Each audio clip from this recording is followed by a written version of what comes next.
The mining Indaba concludes with a clear indication that investors are willing to come back and do business in Africa. This year, there was an increase in government participation with investors. Over the last few years, a recurring theme at the annual Investing in African Mining Indaba has been the uncertainty in the South African mining industry. This has mainly been because of regulatory and legislative issues. Let's hear from our reporter at the Mining Indaba, Diabo Seto. 24th African Mining Indaba concludes in Cape Town today with renewed optimism that the sector is poised for improvement. Many delegates graced this meeting, which is an annual meeting, I must say, to come and deliberate about issues that concern the mining industry. There are, of course, a lot of issues that the South African mining industry in particular is grappling with at the moment. And one could say that morale between the industry and government is probably at its low time, or the lowest point that it has ever been. This is mainly because of the mining charter that has still not been concluded and that is sitting in the High Court, expected to be heard later this month. But to find out about how this conference has been from Monday up to today, Thursday, if it has indeed lived up to its expectations, Mr. Alex Gross, who's the Managing Director of the Africa Mining Indaba, joins me right now. Alex, thank you very much for making time to speak to us. Firstly, the Mining Indaba takes place at a time where the city is grappling with a whole lot of its challenges, especially the issue of the water restrictions. But we still did see a lot of delegates gracing the event nonetheless. Yeah, absolutely. And you're right, it's a very serious issue, something we take very seriously. So in the build-up, this doesn't happen overnight. We've been building up to this for a long time. We've engaged a lot with the local infrastructure and government, and it's been trying to working out, should we be here? And I think the overriding balance was that we should be here for the jobs it creates, the tourism that it brings to Cape Town. But while we're here, be a responsible organiser, use less water with our suppliers, the venue, and also teach our delegates on how to reduce their water consumption. One of the biggest highlights was the opening speech of the minister, which many mining analysts, in fact, tell me that they were not impressed, that it was rather flat. What do delegates tell you?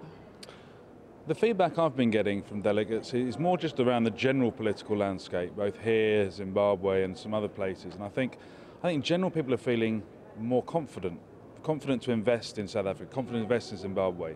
We've certainly seen from the big fund managers feeling more confident to have meetings with these companies and the junior companies as well, not just the majors. And so I'm actually thinking this is going to be great for an inflow of investment into the country. Speaking of investment, conferences of this magnitude normally bring with them economic spin-offs. Do we have an idea of around about how much the city of Cape Town may have made out of this? And what are the prospects of this event being held elsewhere, like Johannesburg or other cities? It's a great question. We don't have the exact numbers yet. We will. I think it's fair to say we had a significant increase this year. The biggest increase, I think, actually came from international investors. I think Cape Town actually does a lot to drive that. It's a wonderful host city. It's a beautiful place to be. So while we're open to change, I think it would, hopefully the water situation improves and we can remain here. I think it's a beautiful city to be, and I personally love to be here.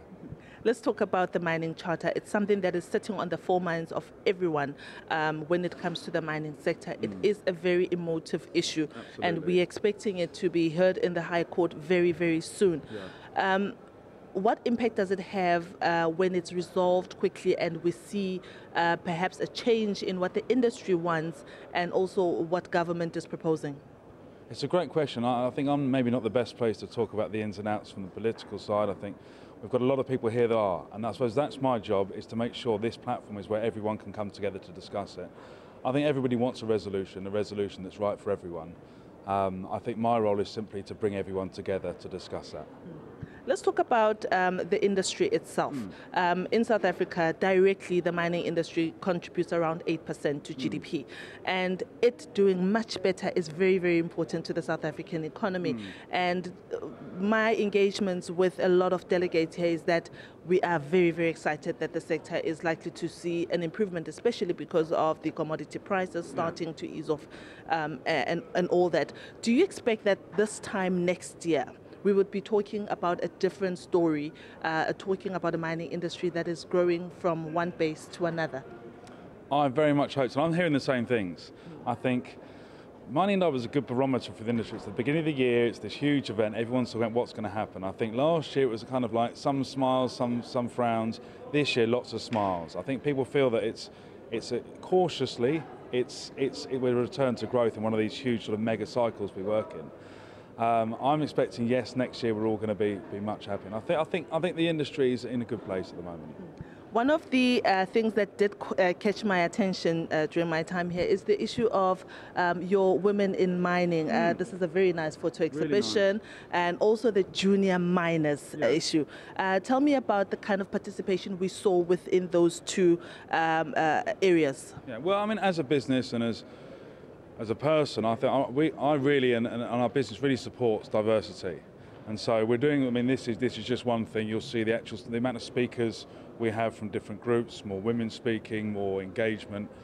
I think it's important. I think mining probably as an industry has some way to go on that front. So what we can do, anything we can do to help, that we'd be delighted. Junior miners has been a real success story this year, and that's been one of my foci over the last recent sort of 18 months, is driving more junior miners here. Because do you know what, the junior miners are the future of this business. They're also what the international investors, they want to learn about what's the new story in gold in West Africa, what's going on with platinum in South Africa, what's the new exciting, and they're really driving a lot of our success. Given that you're speaking about the very investors, they came here and there was a lot of political noise this week. You know, we're sitting in very uncertain times. How do you think that has influenced their decisions to invest in mining? Yeah, I think it's of huge importance, and we've seen a lot of political change. Whether it's what's happening in Tanzania, what's happened in the DRC, in South Africa, Zimbabwe, and I think when investing in Africa and in mining, it's not just how efficient the mine is, how good the actual mineral is. A lot of it is how can you work with the government? What's the levels of trust both ways? Government to the company, company to the government. What's the community engagement? And those sort of things are driving a lot more of investment decisions these days. So we've had 36 ministers here this week, and I think that shows that the governments realise that importance as well as the investors. Because we're working in a worldwide competitive landscape here.